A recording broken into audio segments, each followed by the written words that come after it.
So I'm going to cover standing orders versus base hospital orders. But to be completely honest, this county has a lot of leeway, a lot of freedom for their paramedics to give a lot of drugs, a lot more drugs, and a lot more of it. So there's really not a whole lot of online medical control, as they call it, as opposed to a base hospital order.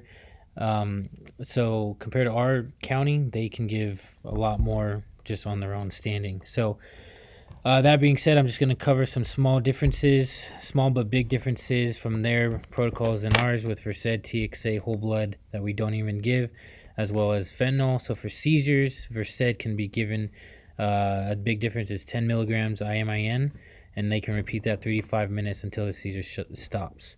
No online medical control is needed at all. They give for the pacing cardio version or induced hypothermia, shivering, and post intubation agitation.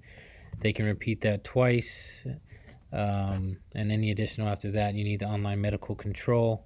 Obviously, they can RSI out there. They can repeat the Versed 2.5 to 5 milligrams IVIO after successful intubation every 15 minutes as needed to maintain sedation. So, very different than obviously Remza.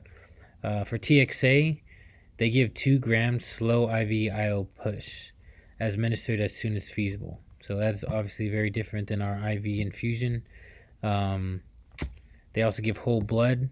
They can give that for blunt or penetrating trauma, 1 unit.